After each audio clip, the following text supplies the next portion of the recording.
Good morning to you all. Today I'll be talking about memory cache techniques, a topic that plays a vital role in speeding up how computers processes information. Imagine you are at a busy restaurant.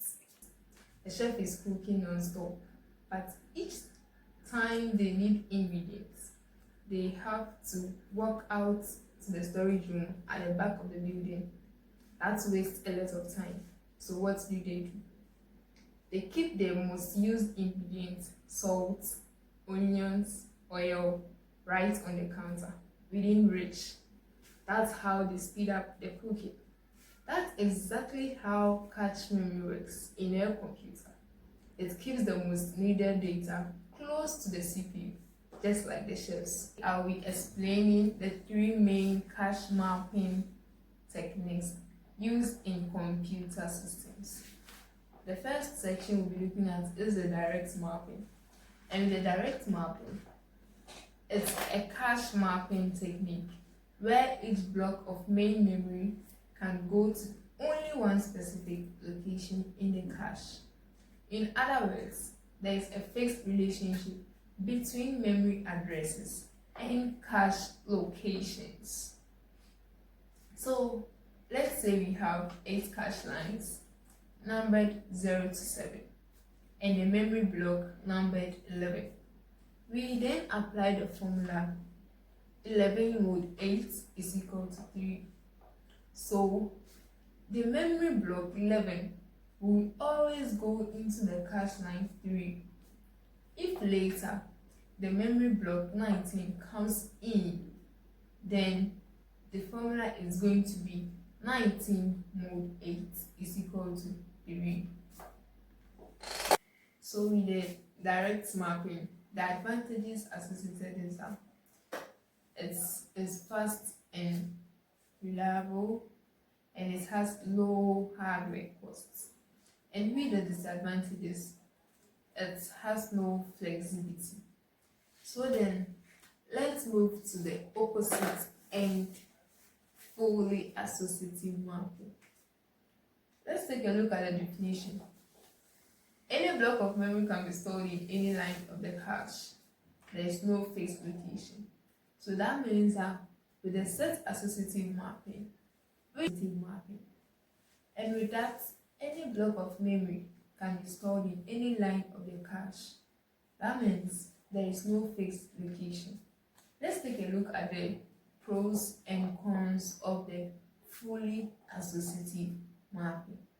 So with the pros, no conflicts due to the fixed mapping, and also the cache utilization if managed well.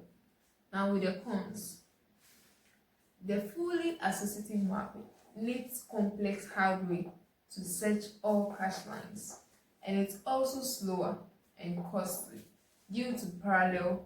So our next section to look at is the cache replacement policies. What happens? One will ask, what happens when the cache is full? Which data do we remove to make room? Here are 3 common replacement policies. The first one is least recently used, popularly known as the LRU. This removes the data that hasn't been used in the longest time. The second one is first in, first out, popularly known as the FIFO. This removes the oldest data that was placed in the cache. So now, let's look at some examples related to our part, with how when the counter is full, the CPU has to decide what it has to throw out. And here is how it chooses it. With the least recently used. So with that one, if you haven't touched, for example, let's take it as in with the restaurant part. If the chef hasn't used or touched the flour in hours, then the data cache will remove it. Dealing with the first in, first out, that's the FIFO. Whatever the chef places first, that's what the cache will remove first. And then with the random ones, it will just toss out something at random and hope it just moves out. Our next section is on rights policies. And this is how changes to data are handled. 1. The write true. When the CPU writes data, it updates both the cache and the main memory at the same time.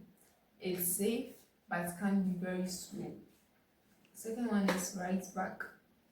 The data is updated